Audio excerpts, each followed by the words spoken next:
В прямом эфире «Чеченские вести» я, Рамзан Абуев, и мои коллеги-журналисты готовы поделиться с наиболее значимыми событиями. Ассаламу алейкум. Чем запомнится вторник, 11 марта.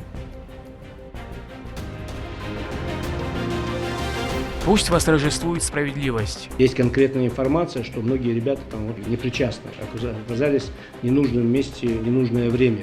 В Грозном состоялась встреча представителей республиканской власти с родственниками задержанных в связи с инцидентом у московского офиса Wildberries. Энергия будущего. Мы выдавали уже мощность, а сейчас остались работы, которые требуют, так сказать, благоустройства. Строительство первой в республике гидроэлектростанции вступило в завершающую стадию. Об экологических преимуществах и стратегическом значении ГАЭС расскажет Медина Бударова. В мире искусства. Очень много пейзажей наших горных. Именно в Чечне он работал. Есть хорошие очень работы, классные. В Грозном открылась персональная выставка художника Ярослава Гурьева.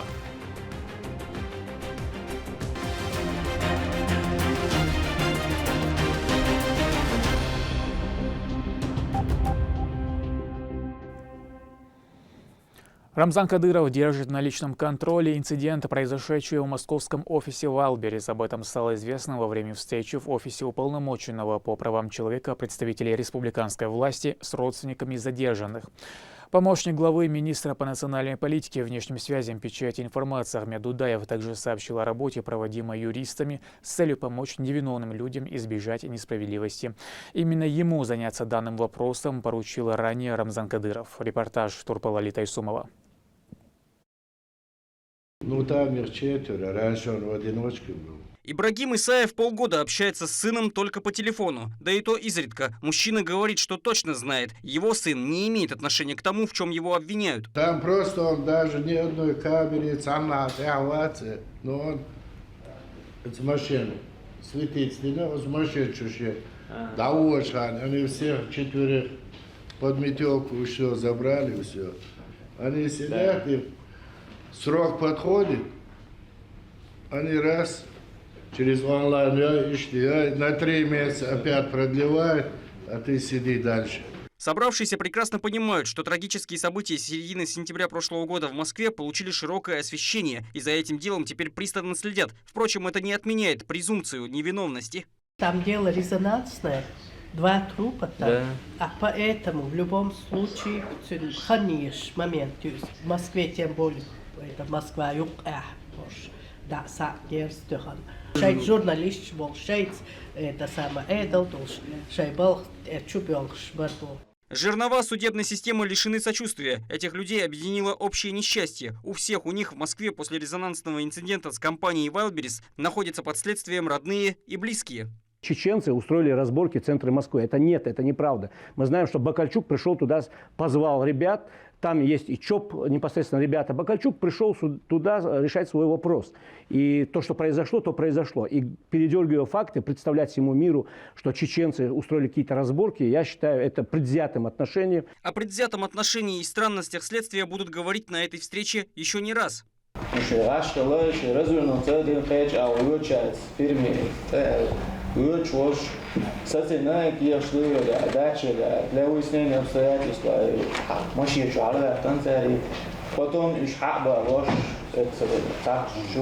У многих из задержанных есть алиби. Кто-то оказался рядом случайно, кого-то привлекла толпа и шум. Как это обычно бывает. Под горячую руку московской полиции в том числе попали не имеющие отношения к этому происшествию люди, говорят их родственники. Он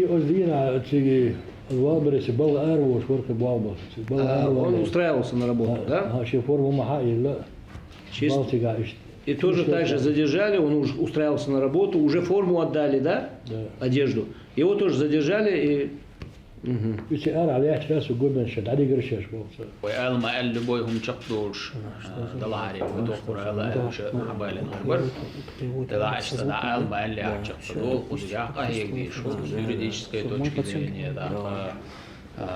Мансур Стахчев, он шлерер, он это уже не с правозащитной точки зрения, с информационной точки зрения, если я еще информационное сопровождение. Шмусор комплексно болби шел освят. Главное болби, он аял поручение Рамзанаш. Там сагат пешу واستعدام الله تعامل وسيش شجر أبرشين حق يتسقى يقولوا وينيت خوش بالمع أقا إيش ويجربوا يجنتي ويقدروش تقدر دي قرد وطفا دي قرد متدلين دور رمضان عشر الله استعوا يقولوا. Ахмед Дудаев обращает внимание собравшихся, что по этому вопросу идет работа с первых дней. Буквально в конце февраля в ходе их рабочей встречи глава республики дал свою оценку происходящему, уже длительное время, произволу. Я ikke prøver at narушити изначальный конфликт Юлия Мушпура, вот сумара зная, что мы будем делать все, чтобы не нарушить закон. В этот момент они используют верховку.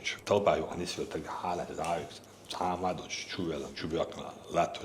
Я не знаю, куда смотрит федеральный центр. Рамзан Кадыров также поручил министру по национальной политике, внешним связям, печати и информации активнее заняться информационным и юридическим сопровождением данного дела.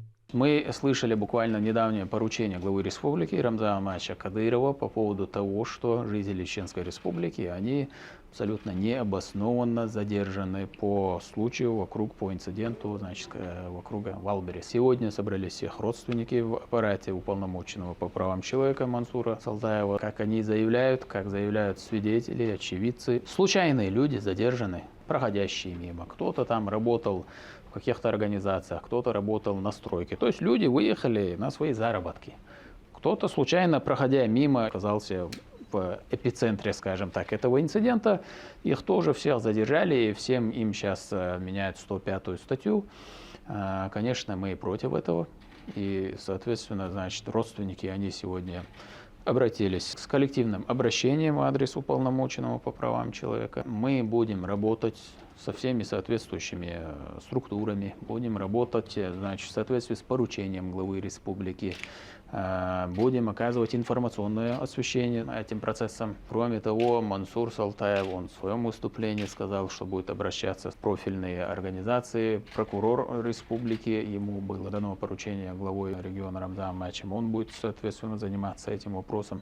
Окажем весь комплекс мер, все, что в наших силах, приложим все усилия для того, чтобы восторжествовала справедливость. Как говорил наш первый президент Ахмад Хаджи Кадыров, чтобы восторжествовала справедливость и чтобы абсолютно невиновных, не имеющих никакого отношения к этому инциденту, людей освободили. Это интервью Ахмед Дудаев дал журналистам по горячим следам, сразу после встречи с родственниками задержанных. Она, к слову, была долгой и насыщенной. Высказаться мог каждый желающий. Уполномоченный по правам человека в Чеченской Республике заверил всех, что этот вопрос сейчас для него и его ведомства один из самых приоритетных. И мы понимаем, что там были многие случайно оказавшиеся люди. И обвинять всех в 105-й, если вопрос был там самообороны где-то случился, мы понимаем, что есть жертвы. Мы сочувствуем всем пострадавшим в данном вопросе, но всех обвинять и под одну гребенку выстраивать, мы считаем это неправильно. Нас должны услышать, мы будем стучаться во все двери. Я думаю, нас услышат, и следствие все-таки же объективно сделает определенный анализ своей работе, данной работе. По каждому человеку мы возьмем обращение, и будет и коллективное обращение, потому что вот сейчас к нам и ранее поступали обращения, мы уже работаем над этими обращениями. В ходе уголовно-процессуального процесса мы будем контролировать полностью от начала до конца. Будем стучаться в органы Генеральной прокуратуры. У нас уже сложилась определенная позиция защиты. Мы с адвокатами проработали. Есть конкретная информация, что многие ребята там вообще невиновны и непричастны. Оказались в ненужном месте, ненужное время. Поэтому со своей стороны будем отрабатывать. У нас специалисты, грамотные, профессионалы своего дела.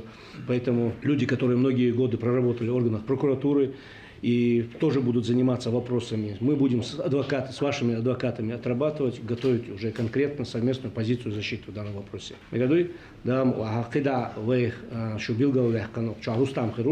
Рустам этим делом занимается. Атаев Рустам не первый год в этой системе, он сейчас правозащитником стал, был до сих пор в нашей республиканской прокуратуре начальник отдела по уголовно-процессуальным вопросам ответственным. И специалист грамотный будет работать. Я буду с своей стороны уже контролировать, работать дальше, уже стучаться во все ведомства. И уполномоченному по правам человека Российской Федерации, и Генеральную прокуратуру, вообще по всем направлениям в рамках защиты будем работать.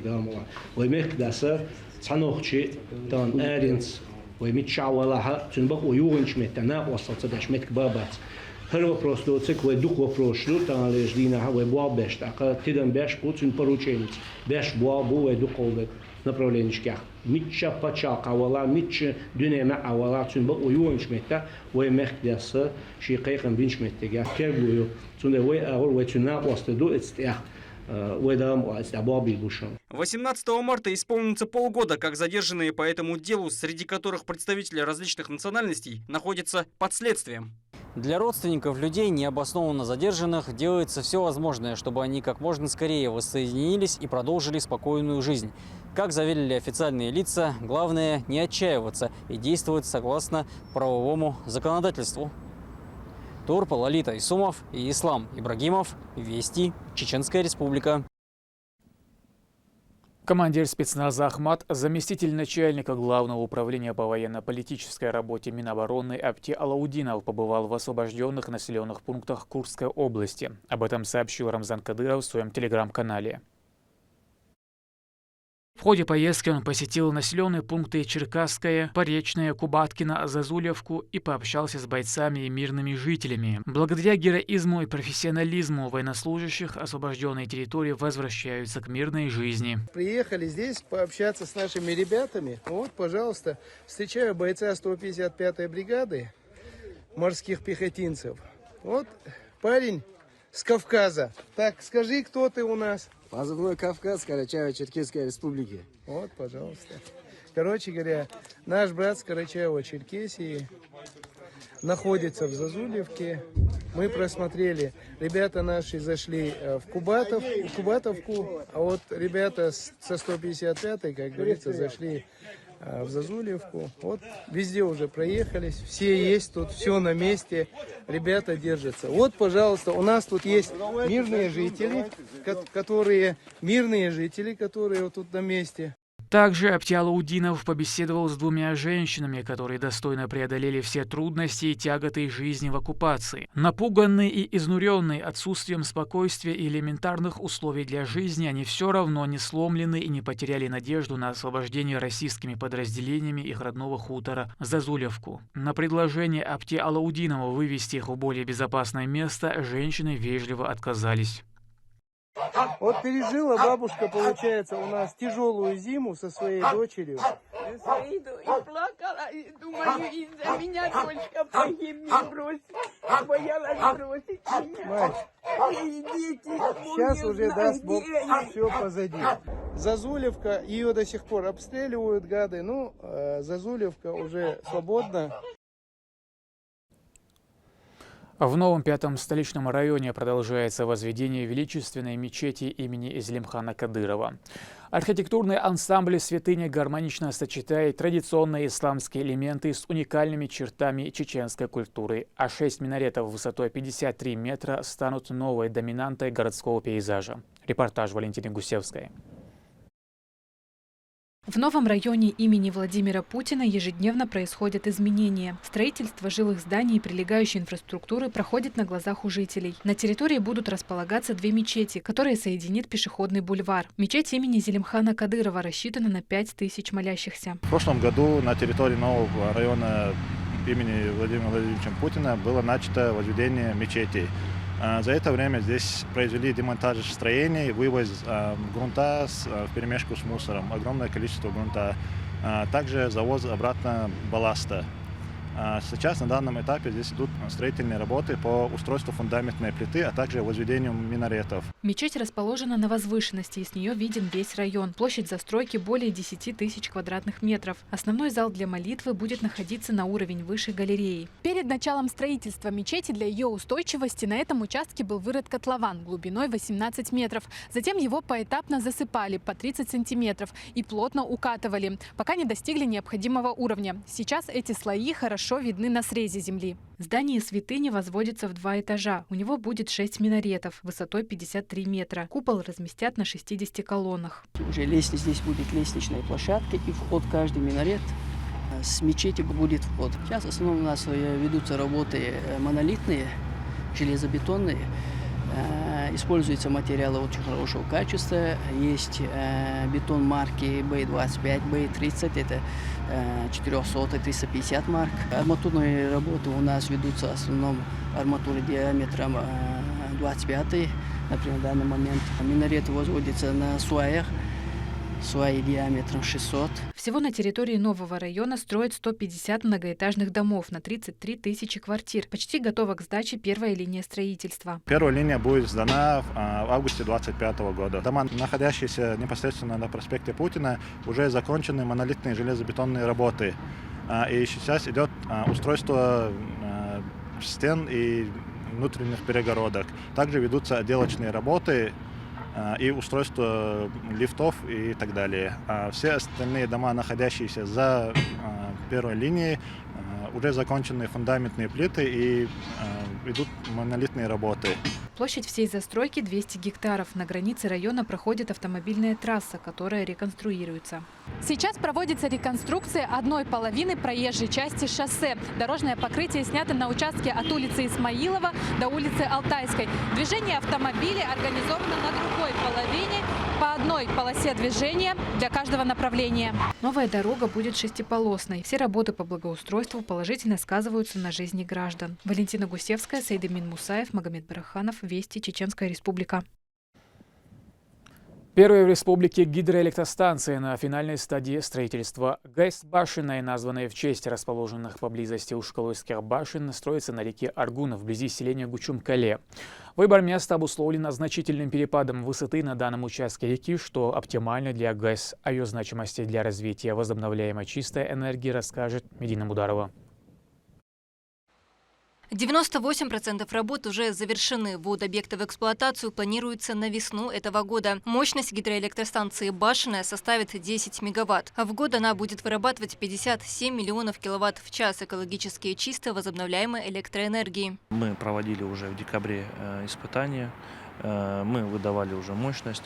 Сейчас остались работы, которые требуют, так сказать, благоустройства. Покраски, финишные работы. Ну и там монтаж, наладка некоторых систем. Сеть гидротехнических сооружений состоит из головного узла, тоннеля и самого здания гидроэлектростанции. Все оборудование полностью российского производства. Возведение отстойника площадью полгектара также на финишной прямой. В него вода будет поступать прямиком из оттока горной реки Аргун. Там с помощью специальных решеток жидкость пройдет полную очистку от грязи и мусора.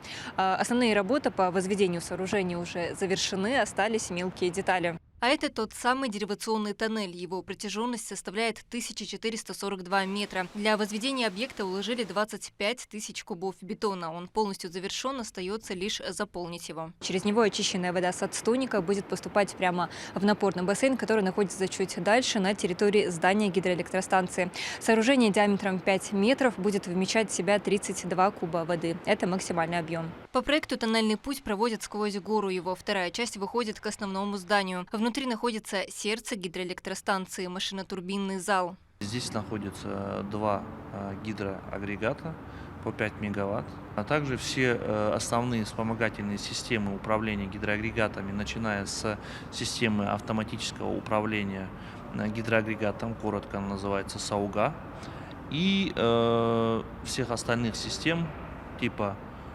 технического водоснабжения ТВС, типа маслонапорной установки МНУ. В релейном зале размещается оборудование, которое обеспечивает защиту от повреждений и аварийных ситуаций. Другими словами, это мозг объекта. Регистратор аварийных событий, шкаф защиты гидроагрегат 1, гидроагрегат 2. Вы видели это в зале.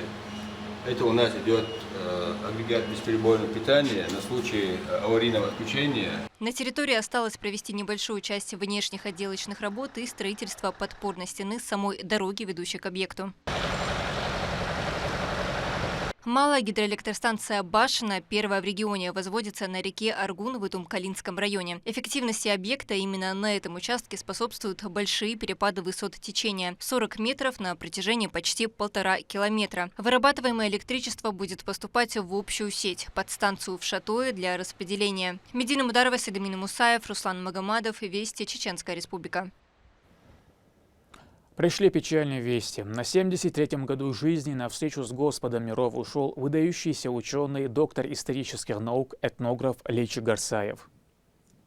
Его научные труды стали бесценным вкладом в историческое наследие чеченского народа. Он был не просто ученым с большой буквы, но и истинным мусульманином, человеком высоких моральных принципов. Как талантливый педагог и мудрый наставник воспитал целые поколения историков. За свою плодотворную научную деятельность опубликовал более 400 работ. Его заслуги, отмеченные высокими званиями почетный работник высшего профессионального образования России и заслуженный деятель науки Чеченской Республики. Лечи Гарсаев внес значительный вклад в сохранение, развитие и популяризацию чеченской истории, являясь ярким представителем национальной интеллигенции.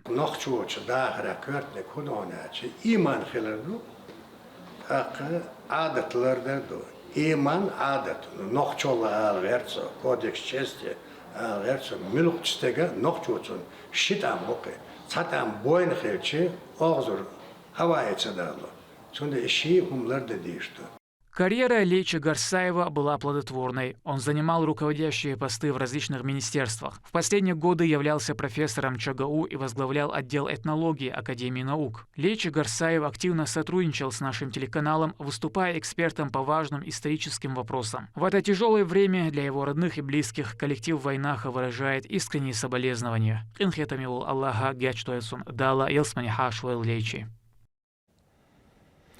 В Грозном завершился конкурс на звание лучшего молодого педагога 2025 года. В соревновании приняли участие 43 учителя, чей стаж не превышает 3 лет, а возраст 30 лет. Участники демонстрировали навыки публичного выступления, достижений в области методики преподавания и воспитательный потенциал. Лимда Джамалдинова об истории успеха победительницы. В сердце каждого ученика горит искра, и лишь учитель способен разжечь этот огонь. С каждым уроком он не просто передает знания, но и формирует будущее. Учитель русского языка и литературы 5-й гимназии города Грозного Седа Ибаева стала настоящим примером для подражания среди своих коллег и школьников. Ее трудолюбие и преданность делу преподавания были отмечены на конкурсе «Молодой педагог», где она одержала заслуженную победу. Всего в соревновании, проходившем с 6 по 21 февраля, приняли участие 43 преподавателя столицы региона. Жюри определило среди них победителя и 5 лауреатов. Конкурс «Молодой педагог» состоит из 2 этапов. Первый этап – это самопрезентация, учебные занятия и эссе. И дальше, после вот этих 3 конкурсных испытаний, уже выделяют финалистов. Все участники были достойны победы, но, возможно, члены жюри во мне увидели больше энтузиазма или стремления к победе, раз они решили выдвинуть меня среди всех вот этих 15 финалистов. Филолог не только передает знания учащимся, но и вдохновляет их на изучение русского языка и литературы, делая уроки увлекательными и насыщенными. Ученики ценят ее за индивидуальный подход и умение находить общий язык с каждым, что способствует созданию комфортной атмосферы обучения. У меня прекрасный учитель русского языка Седа Люина. Она очень хорошо объясняет, помогает там, где ты не понимаешь, там, где у тебя ошибка, может исправить. Сложный материал объясняет полностью. Мне очень нравится на ее уроках. Мы всем классом пишем, хорошо работаем на уроке. На протяжении 3 лет в профессии учителя она активно участвует в республиканских и всероссийских конкурсах, где демонстрирует свои педагогические навыки и творческий подход к обучению.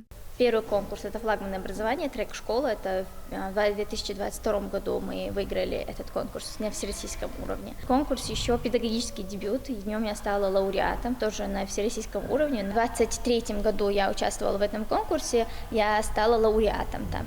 Но в следующем году я планирую еще раз принять участие в нем. Надеюсь, стану победителем уже. Ну и конкурс «Лучшая инклюзивная школа». Там мы уже принимали тоже в команде участие от нашей школы на региональном этапе. Всероссийский конкурс. На региональном этапе этого конкурса тоже наша школа стала победителем. Конкурс «Молодой педагог» проводится Департаментом образования мэрии города Грозного и направлен на раскрытие творческого потенциала, создание условий для самореализации и самоутверждения молодых учителей. Победитель и лауреаты представят Грозный на республиканском этапе конкурса, который пройдет с 17 по 27 марта 2025 года. Лимда Джамалдинова, Алисхан Кацулов, Магомед Тутаков, Вести, Чеченская Республика. И напоследок, в Государственной галерее имени Ахмата Хаджи Кадырова состоялось торжественное открытие персональной выставки художника Ярослава Гурьева. Экспозиция представляет 70 разножанровых произведений, пейзажи, интерьеры и натюрморты, демонстрирующие многогранность таланта мастера. Репортаж Мадины Нусалчиевой. Как будто душа открылась. Первая фраза, сорвавшаяся с уст художника в воспоминаниях о своей поездке на летнюю практику в горы Чеченской Республики. И этим искренним чистосердечием пронизана вся экспозиция персональной выставки Ярослава Гурьева. Ярослав Гурьев, выпускник Санкт-Петербургской академии художеств имени Репина, являлся участником различных выставок в ведущих галереях страны. Его работы находятся в частных коллекциях России, Китая и Европы. Экспозиция в Грозном носит название «Движение, дыхание, диалог». На холстах изображены чеченские горы, написанные им во время учебных летних практик. Когда меня сюда привезли, для меня это было что-то абсолютно новое. То есть я побывал первый раз в горах. И для меня вот открылось такое прям невероятное ощущение такого большого простора, что ты наконец-то ощущаешь себя таким маленьким в таком большом мире. То есть ты просто стоишь на каком-нибудь обрыве и понимаешь, что ты в этом мире муравей. И вот это такое большое ощущение внутри, что его захотелось запечатлеть в таких маленьких работах. На выставке представлено 70 работ в разных жанрах: пейзажи, интерьеры, натюрморты и иллюстрации. Все они выполнены в различных техниках: литография, афорт, темпера и акварель. Гурьев наполняет пространство дыханием жизни, о чем красноречиво свидетельствуют его картины. Шикарно, очень мне понравилась выставка, очень работы такие интересные. Есть над чем подумать, когда видишь какую-то работу. Интересно бывает какой-то смысл увидеть. И очень много пейзажей наших горных. Именно в Чечне он работал. И есть хорошие очень работы, классные. Приятно очень, честно сказать. Выставка приглашает каждого увидеть обыденные мгновения в новом свете и ощутить пульс жизни, который живет в работах молодого художника. Мадина Нусалчиева, Шамсуди Джабраилов, Джабраил Хаджиев, Магомед Тутаков, Вести, Чеченская Республика. На этом пока все. Много интересного контента смотрите на аккаунтах Вайнаха в социальных платформах. Я Рамзан Абуев, и пусть в вашей жизни будут только позитивные вести.